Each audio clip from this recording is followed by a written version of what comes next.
Vishnupada Paramahamsa T. Radhikachadrasto Parasatya Sri Sima His Divine Grace Shirabai Charanarvan Bhaktivedanta Swami Sri Prabhupada Jai. Ananta Koti Vaishnava Vrinda Jai. Iskar DBP Founder Charya Divine Grace Srila Prabhupada Jai. Namacharya Sri Haridas Thakur Jai. Samagaya Bhaktivedanta Jai. Harinama Sankirtan Jai. Grantara all bodies to be assembled devotees, all bodies to be assembled devotees, all bodies to be assembled devotees, all bodies to Sri Guru to Sri Gauranga, all bodies to Sri Prabhupada.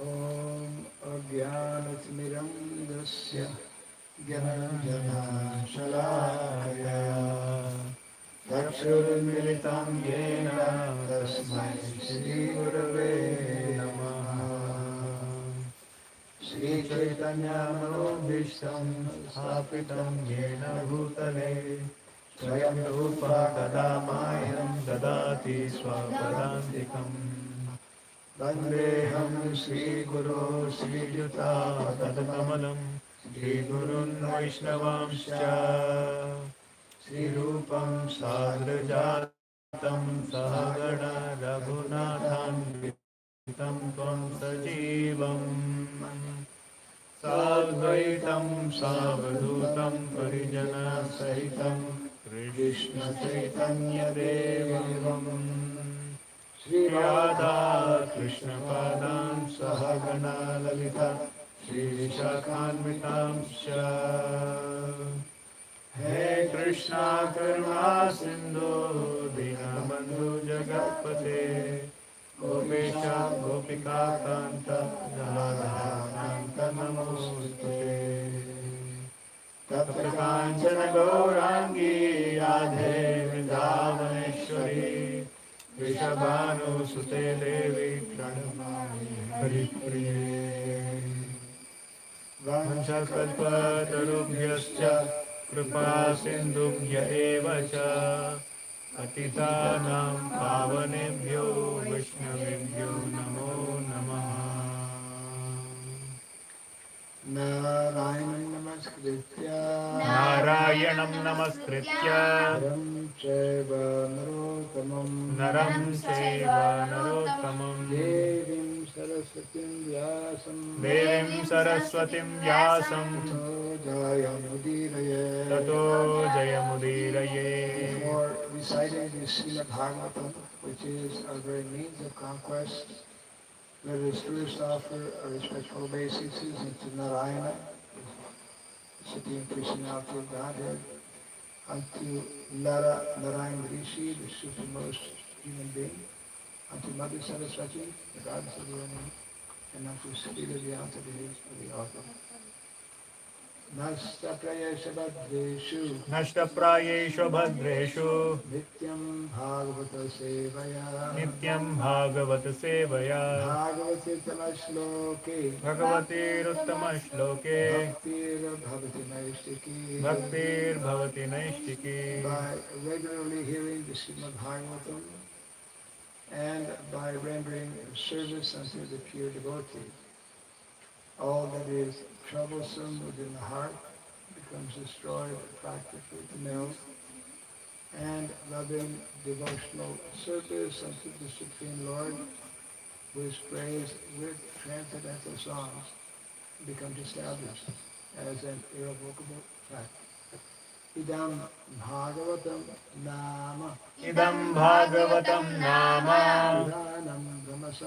Puranam Brahma Samhitam Uttama Shloka Charitam Chakara Bhagavan Rishi Nishreyasaya Lokasya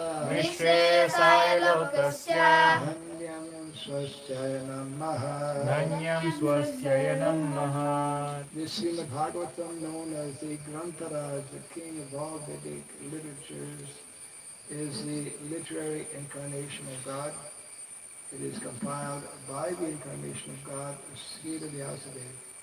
It is meant for the ultimate good of all people, it is all successful, all blissful, and all perfect. Sri Krishna Chaitanya, Sri Krishna Chaitanya, Prabhu Nityananda, Prabhu Nityananda, Sri Advaita Gadadhar, Sri Advaita Gadadhar, Srivasadi Gaura Bhakta Vrinda, Srivasadi Gaura Bhakta Vrinda, Hare Krishna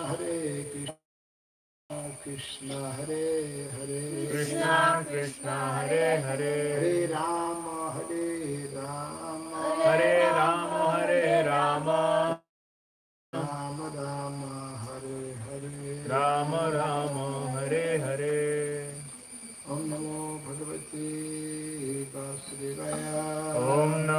Bhagavate Vasudevaya, Om Namo Bhagavate Vasudevaya, Om Namo Bhagavate Vasudevaya, Om Namo Bhagavate Vasudevaya, Om Namo Bhagavate Vasudevaya, Om Namo Bhagavate Vasudevaya, Om Surabhyay Namaha, Om Surabhyay Namaha, Om Surabhyay Namaha, Om Surabhyay Namaha, Om Surabhyay Namaha, Om Surabhyay Namaha. Mukam karoti vachanam tvam Gayate Yatkripatamaham vande Srivaram Vishwataranam.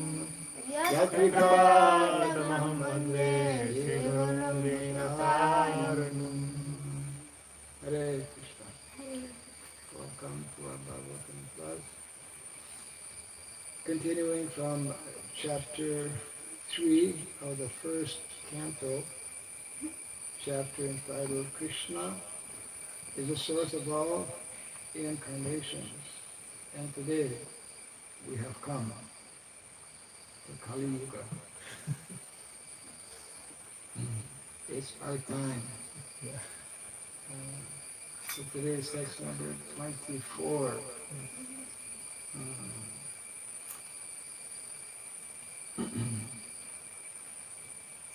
Tataha Tataha kalau kalau sampravrite sampravritte sammohaya sammohaya sura dvisham Visham buddho nam jana Jana sutaha Sutaha kikateshu Ikateshu bhavishyati tata kalo sampravrite Tata kalo sampravritte sammohaya sura dvisham sammohaya suradvisham buddho nam jana sutaha Buddho namnam jana sutaha kikateshu bhavishyati Ikateshu bhavishyati tata kalo sampravrite Tataha kalau sampravritte sammohaya sura dvisham sammohaya suradvisham buddho nam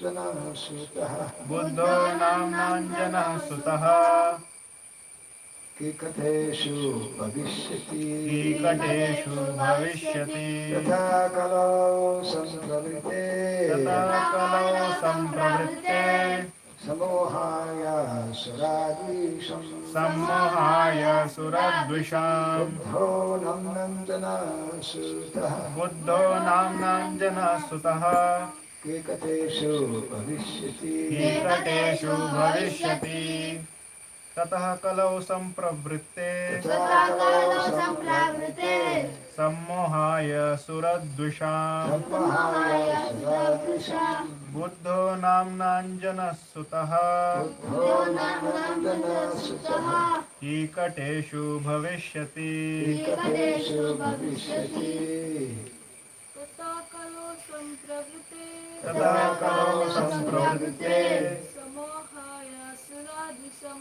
sammohaya suradvisham buddho namnan jana sutaha Buddho namnam jana sutaha kekateshu bhavishyati Ikateshu bhavishyati tato kalo santaha kalo tata kalo sampravrite Sammohaya Suradvisha Sammohaya Suradvisham Buddho Namna Jana Suktaha Buddho Namna Jana Sutaha Hikateshu Bhavishyati Ekateshu Bhavishyati Tata Kalo Sampravati Tatha kalo sampravite Samohasura Visham Sammohaya Suradvisham Buddho Nam Janasita Buddho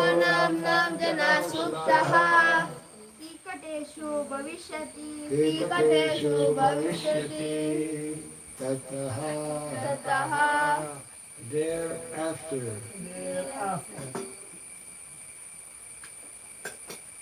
Kala sampravrite Sampravite having ensued having ensued samohaya Samohaya for the purpose for the purpose of deluding the deluding sura Sara the theists Daityas dvesham Dvesham those who are envious those who are envious buddha Buddha Lord Buddha Lord Buddha namna Namna Janasutaha whose mother Mother was Anjana Sanjana Kikateshu Tikateshu in the province of Gaya the province of Gaya Bihar Bihar Bhavishyati Bhavishyati will take place will take place please call yes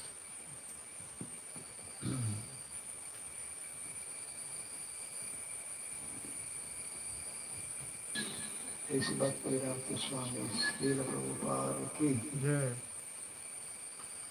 Then in the beginning of Kali Yuga, the Lord will appear as Lord Buddha, the son of Anjana, in the province of Gaya, just for the purpose of deluding those who are envious of the faithful theists. Can you repeat after me? Then, in the beginning of Kali Yuga, in the beginning of Kali Yuga, the Lord will appear the Lord will appear as Lord Buddha, as Lord Buddha, the son of Anjana, the son of Anjana, in the province of Gaya, in the province of Gaya, just for the purpose just for the purpose of deluding of deluding those who are envious those who are envious of the faithful theists. of the faithful theists. Report. Lord Buddha, Lord a powerful incarnation of the personality of Godhead, appeared in the province of Gaya, Bihar, as the son of Anjana, and he preached his own conception of non-violence and deprecated even the animal sacrifices sanctioned in the Vedas. At the time when Lord Buddha appeared, the people in general were atheistic and preferred animal flesh to anything else. On the plea of Vedic sacrifice, every place was practically turned into a slaughterhouse, and animal killing was indulged in unrestrictedly. Lord Buddha preached non-violence, taking pity on the poor animals. He preached that he did not believe in the tenets of the Vedas and stressed the adverse psychological effects incurred by animal killing. less intelligent men of the age of Kali, who had no faith in God, followed his principle, and for the time being, they were trained in moral principles and non-violence. The preliminary steps for proceeding further on the path of God realization. He deluded the atheists because such atheists who followed his principles did not believe in God, but they kept their absolute faith in Lord Buddha, who himself was the incarnation of God. Thus, the faithless people were made to believe in God in the form of Lord Buddha. That was the mercy of Lord Buddha. He made the faithless faithful to him.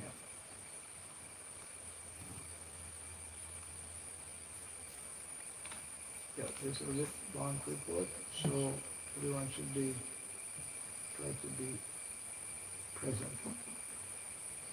Killing of animals before the advent of Lord Buddha was the most prominent feature of the society. So, yeah, we can stop in between a little bit here. So Lord Buddha, when did Lord Buddha appear? When did Lord Chaitanya Mahaprabhu appear? 700 years. 500 years ago. Yeah. And when did Lord Buddha appear? I think 15. Lord Buddha appeared.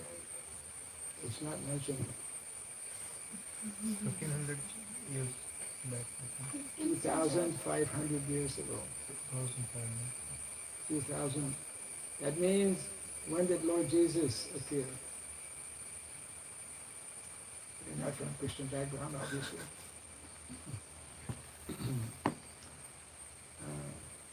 Lord Jesus appeared approximately 2,000 years ago. Means after the advent of Lord Buddha, Lord Jesus appeared. So that means that when Lord Buddha appeared, already,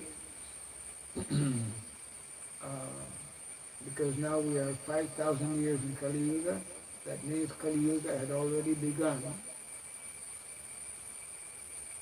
Simple mathematics, 2,500 years. So naturally, in the Bhagavatam, there is a description of different kings, because Bhagavatam is only interested in Vedic kings or in qualified kings. We can learn many wonderful things from qualified kings, and we cannot learn very much from bad kings. I suppose the only thing we can learn from bad kings is not to follow them. It is to avoid their sinful activities, because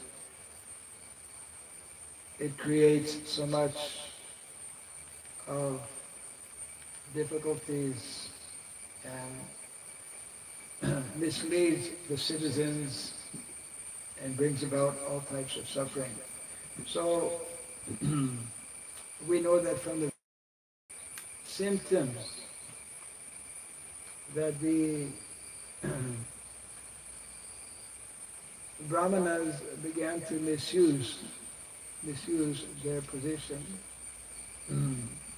What was the beginning of that misuse? Animal sacrifice. Hmm? Animal sacrifice. No. Shringi. Oh, yeah, beginning. Beginning. Shringi, who was a young boy, maybe about your age. But the difference was that when he pronounced the mantra, it meant something.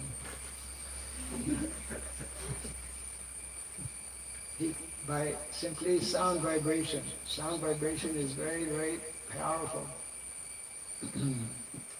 uh, just like when even material sound vibration is powerful.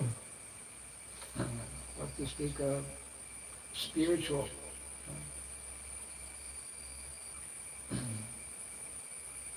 So when they first, when in our modern history, mm, people invented, or the scientists invented airplanes, and they started their different experiments by flying around. But as they increased the power of the airplane, the speed of the airplane, the sound also increased. They didn't know at that time that when you take your airplane with such a high speed and very powerful sound close to buildings that have glasses, all the glasses, all the glasses break, shatter. So therefore they learned by mistake as they went along. So Shringi was the example we find in the Bhagavatam of a young Brahmana boy who misused his powers. That means that at that very young age, because Vedic culture was still very strong, young boys who had been trained to rise up early in the morning and attend Mangalarti,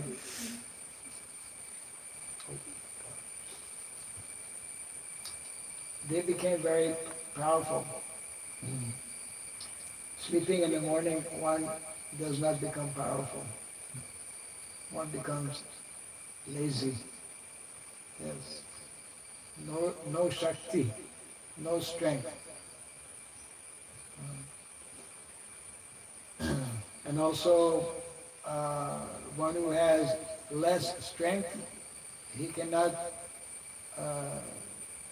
memorize, he cannot understand his mind, and his intelligence also becomes weak.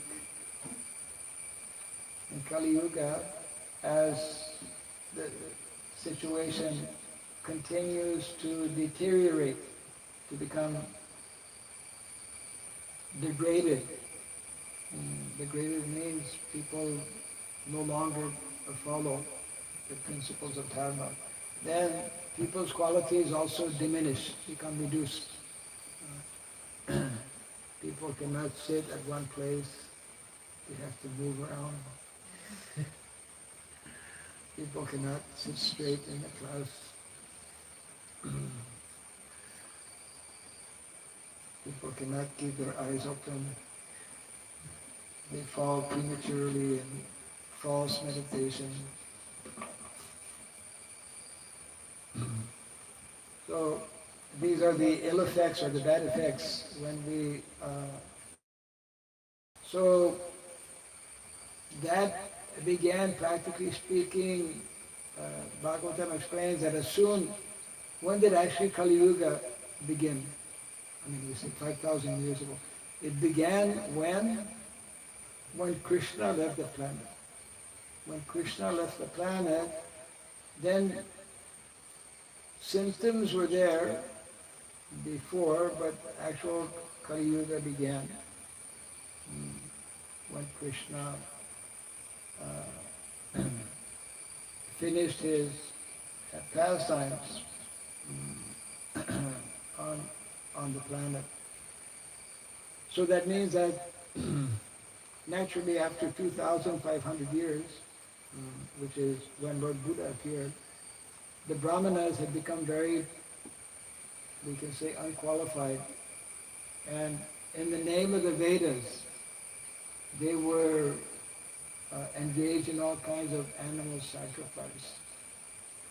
There are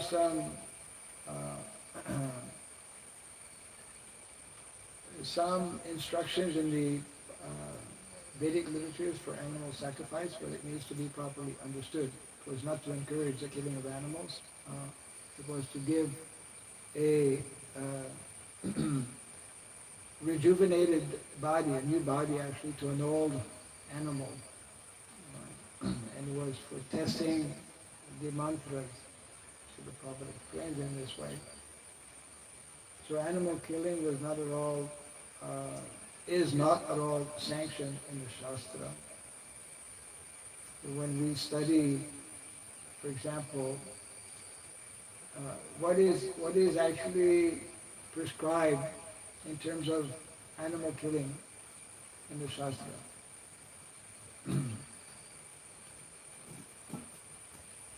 Somebody who is very adamant, very strong, very determined to eat meat, according to Shastra, what such a person should do? What does such a person should do? He can only kill, we could say, a small animal once a month, once in a month. Not that he goes to some shop also to buy. He must kill himself. Not many people are ready to kill animal. They don't know how to do it. And also it's not so easy. And that needs to be done on the dark moon night. Isn't it? And it should be done away, far away from the village. It should be done in the forest at night time, once in a month. And there's this special mantra that one should recite in the ear of the animal before cutting its throat. What is that mantra?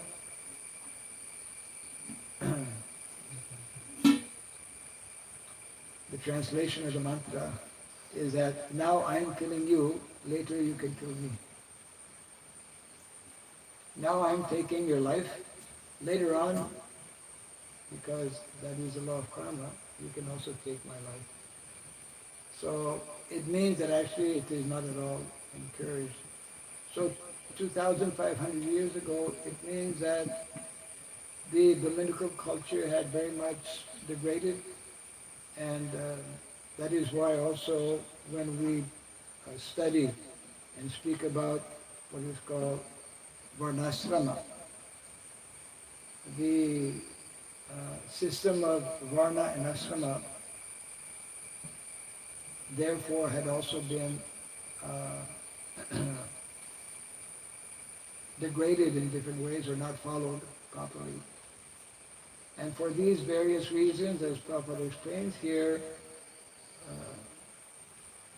Lord Buddha, who was actually from the family of Kshatriya, he was the son of a Kshatriya, and he had been very much protected as a young boy. He would not be allowed to go out of the palace. They wanted to give him all nice facility.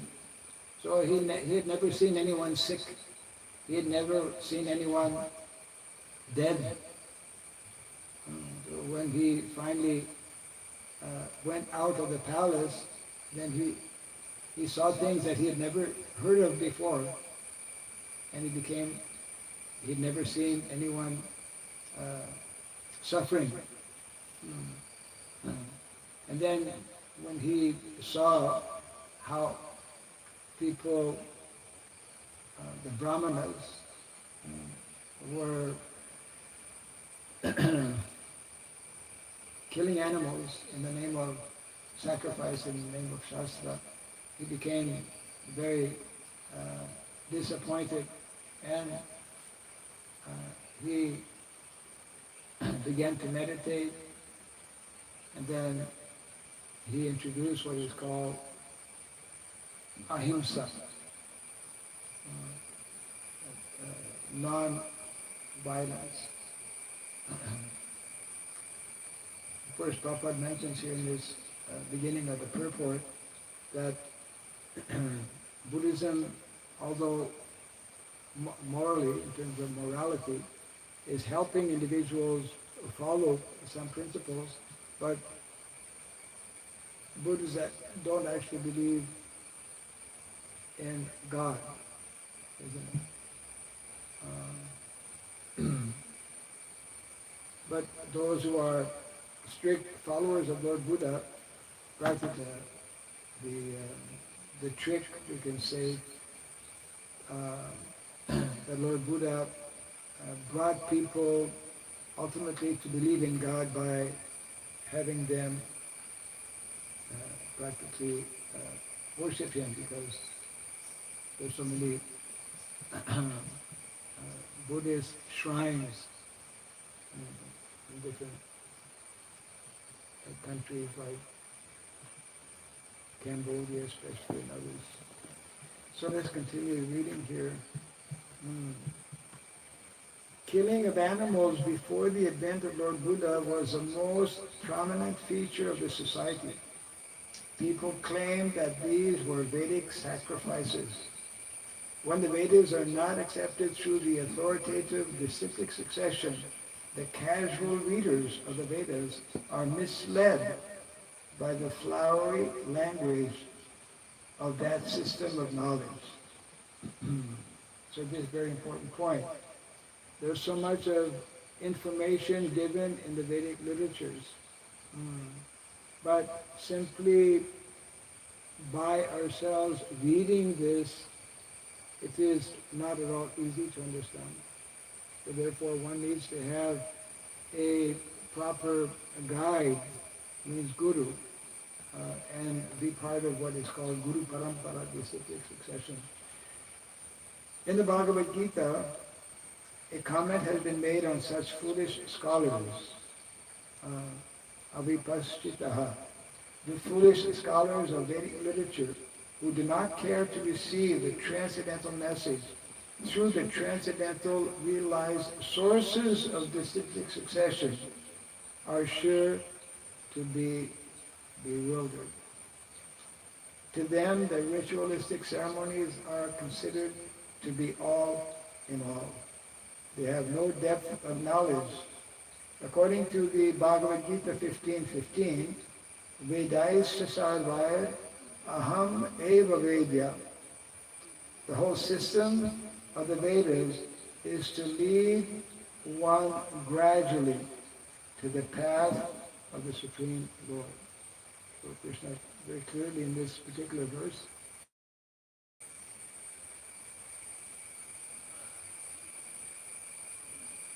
indicates that the primary purpose of the Vedic knowledge is to understand Him as the Supreme Personality of Godhead.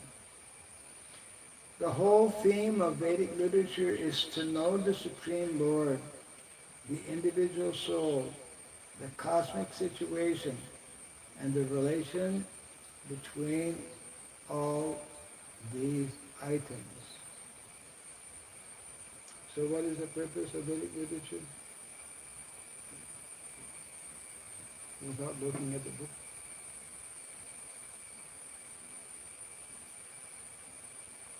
Is very simply summarized. What is the purpose?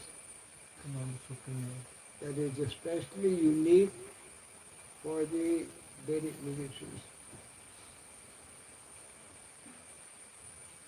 One is to actually know not only about God, but to know who is God. So many people, they, like the Christians, they believe in God.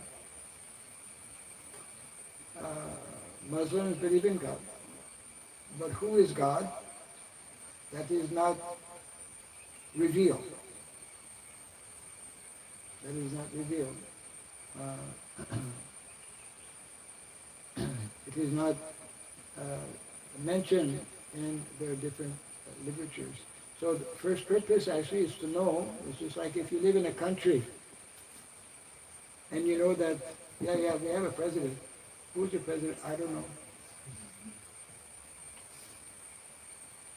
So if we know there's a contact how we can establish a relationship.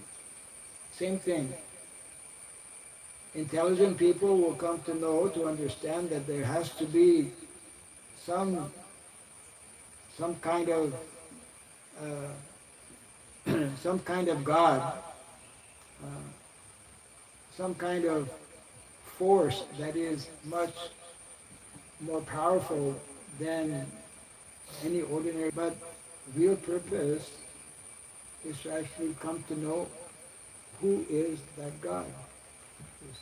And of course, that is what Prabhupada was referring to in the Bhagavad Gita. And then knowing what is God, also simultaneously knowing who we are. You see, because most people falsely think that they are this temporary body. You see. People don't understand that they are actually not this body, but the soul within the body. And of course, what is the relationship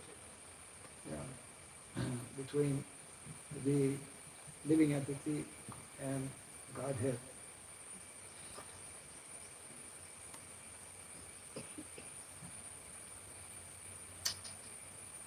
So Prabhupada continues here. When the relationship or when the relation is known, the relative function begins. And as a result of such a function, the ultimate goal of life, or going back to Godhead, takes place in the easiest manner. The relative function begins. Means once we know who is God, once we know who we are, then we can begin the process or the activities by which we can again reconnect with God, with Krishna. And of course, that activity is that of devotional service on the spiritual transcendental platform. And on the material platform, that activity is very much in relation to the system created and given by the Supreme Lord, how to facilitate our activities of devotional service, and that is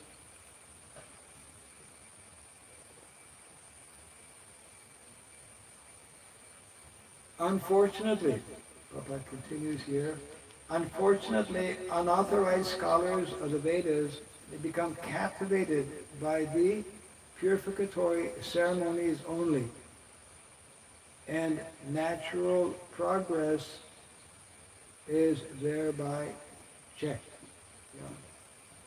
So there are so many different things in the Vedic literatures, for example, performing different yajna sacrifices to be elevated to the heavenly planets. People, vast majority of people who know about the Vedic literatures, unfortunately don't know the ultimate goal or destination. So let's see the next paragraph. To such bewildered persons, you have to read loudly. To such bewildered person of Atheistic atheistic propensity. propensity, Lord Buddha is the Emblem to Of theism. theism. Okay, yeah. That means, as Prabhupada explained a little earlier, people who don't believe in God, they are tricked by the Lord through this incarnation of Lord Buddha to worship him as God. So in this way they are being led to theism. He therefore first of all wanted to check the habit of animal killing. The animal killers are dangerous elements on the path going back to Godhead. There are two types of animal killers. It's very interesting how Prabhupada is explaining here. Animals, or the living being. Therefore, both the slaughterer of animals, and those who have lost their identity of soul are animal killers. What is the Sanskrit for that? Atmahanta. Atmahana. Very different expressions. Atmahana. Killer of the soul. Killer of the soul. So when Prabhupada speaks about this whole concept of non-violence, non-violence means we should not give pain, we should not cause suffering to other living entities, isn't it? We should not kill animals, for example.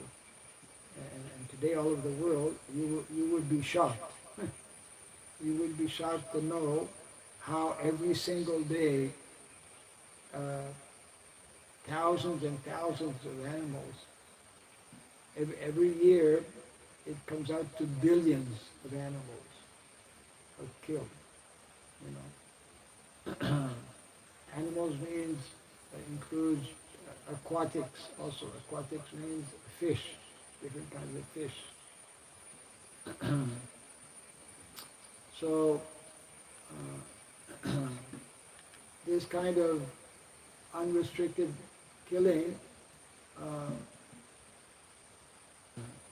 heavy reaction ultimately, karmic reaction, that comes back in different ways. So this is a very important point that Prabhupada is explaining here. Not only we should be avoiding giving suffering or inflicting suffering to others on the bodily level, but as important, and even because it's more subtle, we should also understand that we are causing suffering to the living entity by not giving that living entity an opportunity to become Krishna conscious. That means in ordinary educational institutions of the day, in modern day education, we don't teach. Actually, in many countries, it is forbidden to teach Bhagavad Gita. You'll be surprised to know that in some countries, it is also forbidden to teach yoga, because people yoga, you'll become a Hindu. If you start to learn yoga, you'll become a follower of Krishna, because Krishna is the one who's teaching about yoga in the Bhagavad Gita. People have very little understanding of what is actually yoga. So it means that actually we are committing violence. We are committing violence not only when we physically hit some animal or kill some animal, but we are committing violence by not giving our dependents in society. For parents, it means their children. For leaders in society, it means the general population. By not giving them opportunity to become God conscious. And especially by not giving them the opportunity to become Krishna conscious. There's a difference between God consciousness and Krishna consciousness. About God, but we don't know who is God. You see, that's very important. So, we just continue here because, yeah. Mm.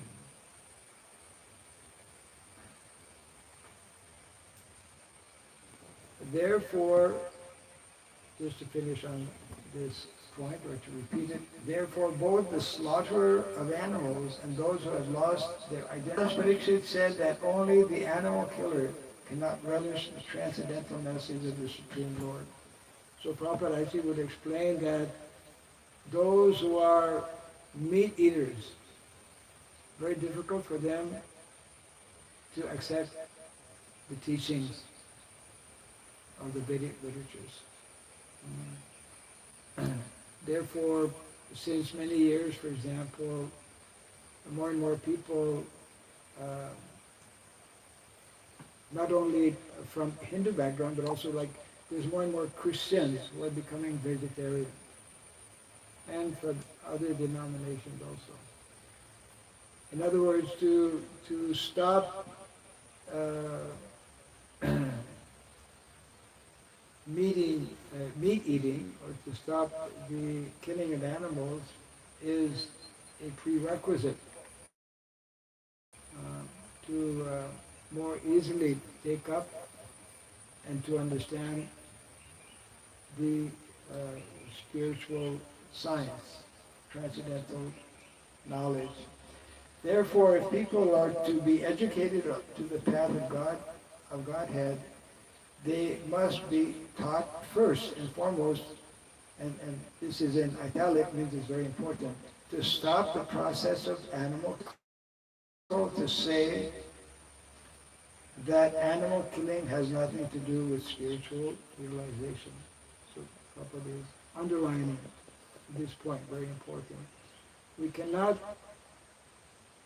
profess to be religious if we continue to kill animals.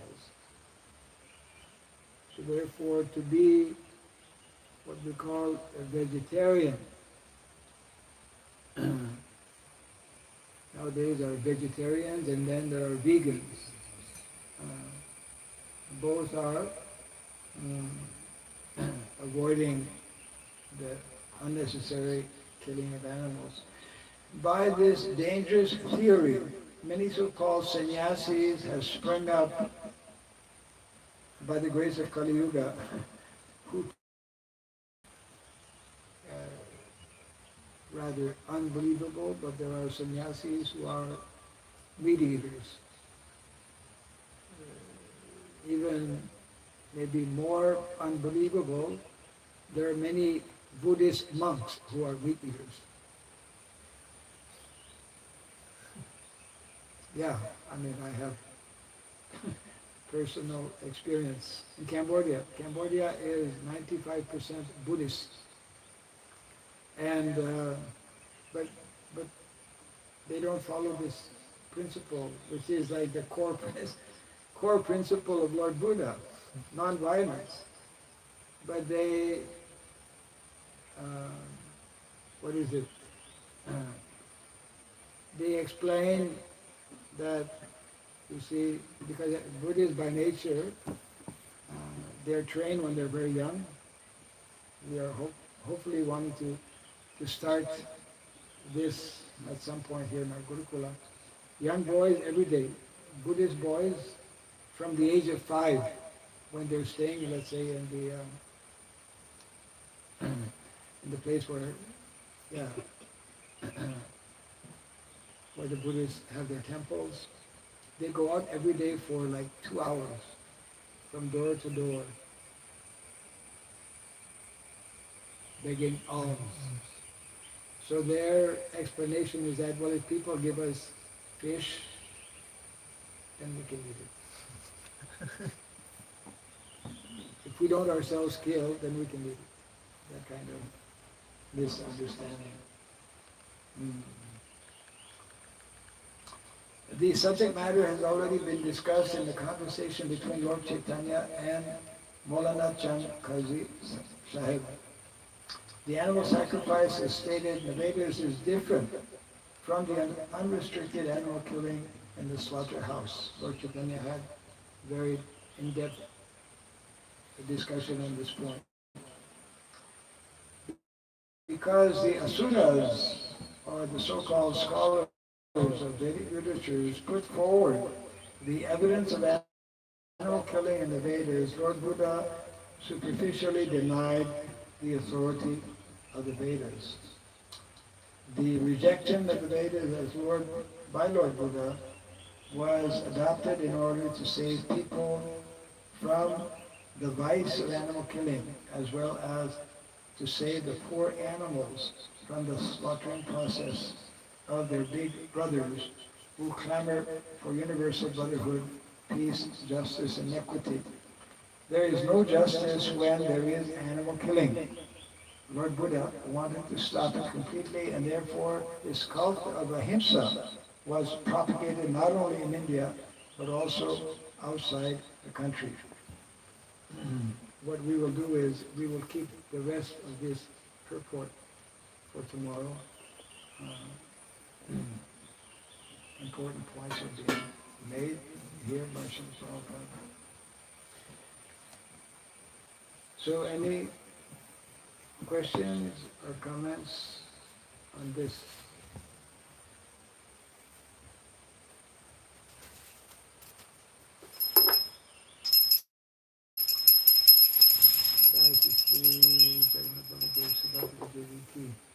I don't see many hands up.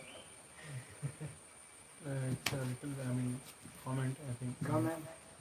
Yeah. Yes. We see that in every religion, there is a strict prohibition for animal killing. In every religion or scripture, there is a strict prohibition for animal killing. Yeah, Yes. because it's the basic thing, basic It fundamental is principle. basic and fundamental. Yeah, fundamental. Why But is it not followed? yeah, That's and good. also we see that by the grace of Kali Yuga, all the religion they end up in animal killing only. Yes. So therefore, the influence of Kali Yuga is so strong that people who are supposed to know better, and their own Shastra is also telling them, become bewildered. Just like in our Vaishnavism also, Sahajiyas, they also end up in that. Yes, within our own Vaishnava tradition, that happened in a grand way, on a massive scale after the disappearance of Lord Chaitanya Mahaprabhu. And it went on for like 400 years. The followers of Lord Chaitanya, many of the followers of twisted the philosophy, and along with chanting the holy name, introduced all kinds of unacceptable activities, including, smoking, and when I think Prabhupada had gone to Jagannath Puri in his earlier days, and was invited by some Bengalis to take prasadam. Uncle. Uncle, eh? Yeah. Okay. Shock and surprise, they were serving fish. Yes. Jolero Hall. The fruit, what they call like that, the fruits of the ocean. And to this day, this continues to be a common practice in Bengal and so many other places as well.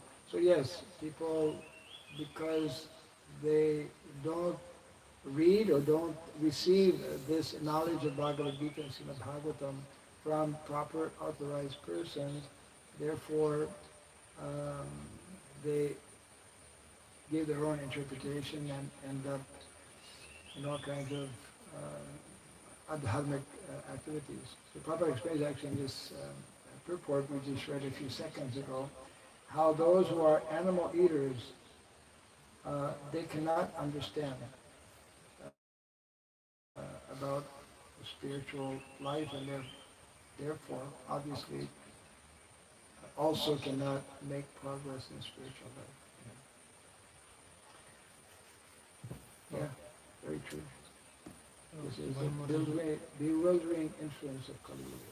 One more question. It's about degradation of Brahmanas, and it's started from Shringa Rishi. Yes. So when Lord Buddha descends, so instead of I mean producing qualified Brahmanas, why he diverted them to I mean different religion. I mean he can Be- correct. Yeah. the- Instead of introducing qualified brahmanas, Yeah. Trained. well, trained. because the situation, you know, killing of animals was so rampant, was so prevalent that he, as Prabhupada also mentioned in the purport, he introduced. That's also explained by our various Vaishnava acharyas. After some period of time of the advent of Lord Buddha, then some of our Vaishnava acharyas started to appear. Actually, even before our Vaishnava acharyas appeared, Shankaracharya appeared. Shankaracharya appeared to actually re-establish the Vedas because Lord Buddha had rejected the Vedas. So the first thing is like a gradual process that takes a certain amount of time. The Vedas had been totally rejected by Lord Buddha, and actually Buddhism was very strong at that time. So to again bring things back to their proper position, the Vedas had to be reintroduced, and that was done by Srila Shankaracharya. And then gradually after, who established the four main Vaishnava Sampradayas, gradually introduced the various aspects of the Vedic literatures, culminating, of course, in the advent of Lord Chaitanya Mahaprabhu, who actually amalgamated, we could say, brought together the essential teachings of these four sampradayas and has summarized this in the philosophy of Abheda. Yeah. So it's a kind of 0-1 concept. First zero, voidism, then Advaita, one like that. It's the Advaita philosophy. Achintya Veda Vedita. Okay. Jai Gautaraj Bhagavatam ki Jai Sri Prabhupada ki Jai. Gaurav Hari Hari Bol. Hare